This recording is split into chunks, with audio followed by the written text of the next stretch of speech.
A very good afternoon to all of you students.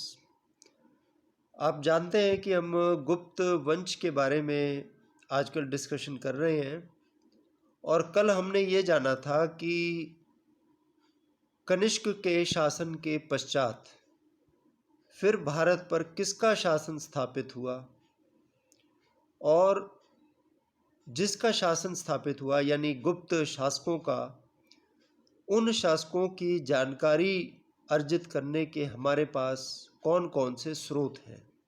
Basically, we discussed the sources of the Gupta Empire yesterday. आज जो हम जानने का प्रयास करेंगे वो गुप्त वंश के राजनीतिक इतिहास के बारे में जानने का प्रयास करेंगे. देखिए, इस चैप्टर से जो क्वेश्चन आता है वो जनरली समुद्रगुप्त और चंद्रगुप्त विक्रमादित्य पर केंद्रित होता है, या अलग से फाहियान के बारे में पूछ लिया जाता है, या ये पूछ लिया जाता है कि गुप्त काल को भारतीय इतिहास का स्वर्ण युग क्यों कहा जाता है. ठीक है, तो आज जो हम डिस्कशन करेंगे गुप्त शासकों के राजनीतिक इतिहास को जानने का प्रयास करेंगे और कोशिश करेंगे कि समुद्रगुप्त की सफलताओं को भी हम आज उसकी शुरुआत कर दें. तो देखिए, गुप्त वंश के राजनीतिक इतिहास के विषय में या गुप्त शासकों के विषय में इतिहासकारों में मतभेद है, क्योंकि इस वंश के प्रारंभिक इतिहास के बारे में हमें कोई ज़्यादा जानकारी प्राप्त नहीं होती. देखिए, बाद के इतिहास के बारे में तो हमें बहुत से स्रोत मिल जाते हैं. जैसे मैंने आपको बताया कि बहुत से दरबारी इतिहासकार भी हुए, कालिदास के नाटक हैं और बहुत से लेखक हैं, उनके नाटक हैं, उनकी कृतियां हैं. लेकिन जो इनिशियल फाउंडेशंस हुई थी गुप्ता एम्पायर की, यानी प्रारंभिक जो काल था, उसकी जानकारी हमारे पास बहुत कम उपलब्ध है. जैसे कुछ इतिहासकार जैसे डॉक्टर रामाशंकर, उनका मानना है कि गुप्त शासक वैश्य जाति से संबंधित थे. विष्णु पुराण, जैसे आप जानते हैं कि विष्णु पुराण में तो वंशावलियाँ मिलती हैं, विष्णु पुराण में भी गुप्त शासकों को वैश्य कहकर संबोधित किया गया. ये वैश्य संप्रदाय से संबंधित थे. वो जो परंपरागत 4 वर्णों में जो भारतीय समाज को बांटा गया था ना, ब्राह्मण, क्षत्रिय, वैश्य, शूद्र, तो वो वैश्य वंश से संबंधित मानते थे डॉक्टर रामाशंकर, और विष्णु पुराण में भी इस तरह की बात लिखी है.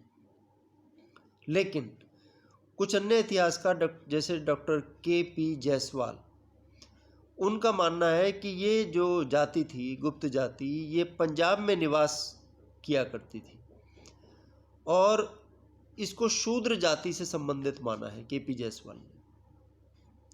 गौरी शंकर ओझा एक अन्य इतिहासकार हैं, वो गुप्त शासकों को क्षत्रिय जाति से संबंधित मानते हैं. लेकिन हमें जो बात करनी है, हमें तो एक जनरल कंसेंसस की बात करनी है, एक आम जो कह सकते हैं कि समझौता हुआ इतिहासकारों के बीच में, वो समझौता क्या कहता है? वो ये कहता है, खासकर जो आधुनिक इतिहासकार हैं वो ये मानते हैं कि ये जो गुप्त शासक थे ये वैश्य जाति से ही संबंधित थे. जैसे आज भी आप देखो, कास्ट जो होती हैं उनमें कई गुप्ता होते हैं, तो गुप्ता वही है जो कि वैश्य जाति से संबंधित है.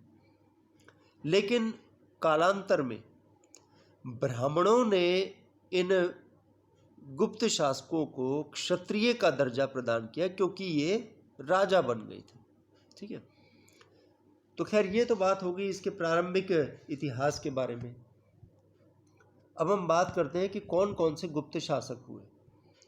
जैसे जो प्रारंभिक गुप्त शासक था, पुराणों के अनुसार और जो चीनी यात्रियों के वृतांत के अनुसार अगर हम देखें तो कुषाण साम्राज्य के पश्चात जो तत्कालिक जो राजनीतिक दुर्बलता उस समय देखने को मिली, कनिष्क के पतन के पश्चात, उसका लाभ उठाकर बहुत से जो स्थानीय शासक थे और सामंत थे, उन्होंने स्वयं को स्वतंत्र घोषित करना शुरू कर दिया।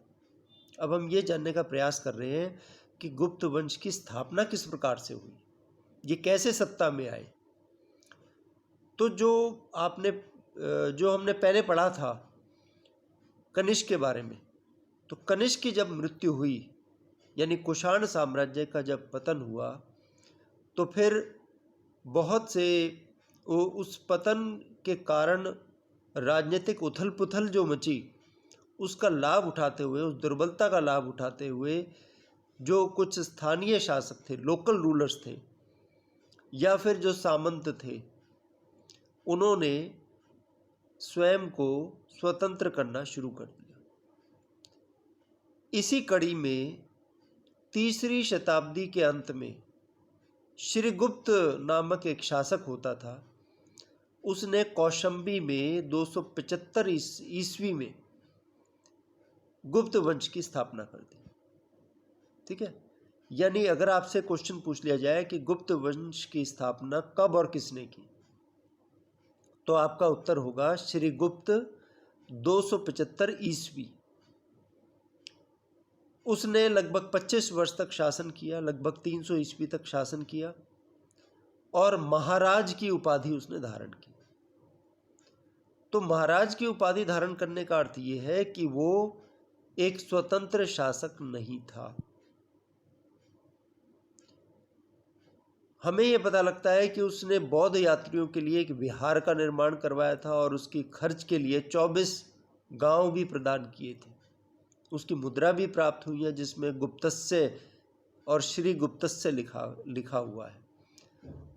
तो इतना तो डेफिनेट है कि एक शासक था, may be he was one of the local ruler, एक प्रांतीय शासक था जिसने कुषाण साम्राज्य के पतन के पश्चात अपनी स्वतंत्रता जो है घोषित कर दी थी। तो उसने 300 ईस्वी तक शासन किया। अब श्रीगुप्त की मृत्यु के पश्चात उसका जो उत्तराधिकारी बना, उसका नाम था घटोत्कच गुप्त। ठीक है, घटोत्कच गुप्त ने 300 ईस्वी से लेकर 320 ईस्वी तक शासन किया, 20 वर्ष शासन किया। हमें कुछ अभिलेखों से पता चलता है कि घटोत्कच गुप्त प्रथम गुप्त शासक था। कुछ ऐसी भी मुद्राएं हमें प्राप्त हुई हैं जिन पर घट या श्री घटोत्कच गुप्तस्य लिखा हुआ है। खैर, इतना तो डेफिनेट है कि जो पहला शासक था वो तो श्रीगुप्त ही था।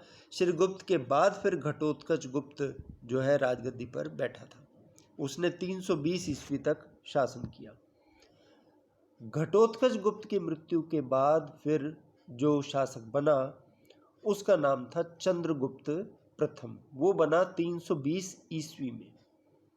ठीक है, तो जो चंद्रगुप्त प्रथम था वो बहुत ही योग्य और शक्तिशाली शासक था, और उसने अपनी विजयों के माध्यम से, अपने कनकेस्ट के द्वारा उसने भारत में गुप्त वंश की धाक जमा दी थी। और गुप्त वंश का वास्तविक संस्थापक भी चंद्रगुप्त प्रथम को ही माना गया है। आपको क्रोनोलॉजी तो याद करनी होगी कि पहले श्रीगुप्त 275 से 300 ईस्वी, फिर घटोत्कच गुप्त 300 से 320 ईस्वी, और इसके बाद फिर चंद्रगुप्त प्रथम 320 ईस्वी से लेकर 335 ईस्वी तक उसने शासन किया। चंद्रगुप्त प्रथम ने महाराज अधिराज की उपाधि धारण की। तो इससे पता लगता है कि ये स्वतंत्र शासक था, क्योंकि इससे पहले केवल महाराज की उपाधि धारण की थी। किसने? श्रीगुप्त ने। ठीक है ना, तो अब पता लगता है, हम अब ये कह सकते हैं कि he was the real founder of the Gupta empire. क्योंकि प्राचीन काल में जो महाराज होते थे वो अर्ध स्वतंत्र शासक होते थे। दे वर सेमी इंडिपेंडेंट रूलर्स। तो महाराजाधिराज का मतलब है कि टोटली इंडिपेंडेंट रूलर। अब जब चंद्रगुप्त प्रथम राजगद्दी पर बैठा तो उसने अपने साम्राज्य का विस्तार करने के लिए मगध के उत्तर के क्षेत्र में, कोई कहता है कि श्रीगुप्त ने कौशाम्बी में स्थापना की थी गुप्त वंश की, कोई कहता है कि मगध में की थी, लेकिन यह डेफिनेट है कि चंद्रगुप्त प्रथम ने मगध से शासन किया था। तो चंद्रगुप्त प्रथम ने मैत्रीपूर्ण संबंध स्थापित करने के लिए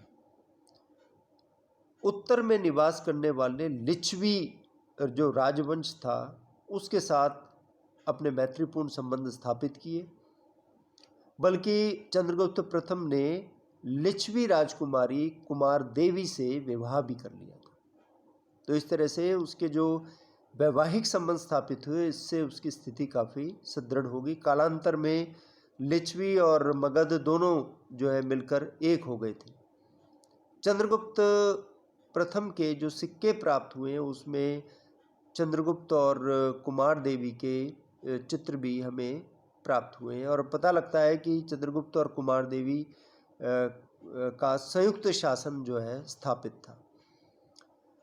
चंद्रगुप्त प्रथम ने अपने जीवन काल में ही अन्य रानियों के पुत्र होते हुए भी जो लिच्छवी राजकुमारी का पुत्र हुआ, उसका मतलब उसका बेटा समुद्रगुप्त, उसको अपना उत्तराधिकारी नियुक्त कर दिया था। 335 ईस्वी में चंद्रगुप्त प्रथम की मृत्यु हो गई। तो देखिए, चंद्रगुप्त प्रथम की रानियां और भी थीं और भी पुत्र थे, लेकिन क्योंकि लिच्छवी राज्य उस समय सबसे शक्तिशाली राज्य था, इसलिए उसने लिच्छवी राजकुमारी कुमार देवी से उत्पन्न पुत्र समुद्रगुप्त को ही अपना उत्तराधिकारी नियुक्त कर दिया था।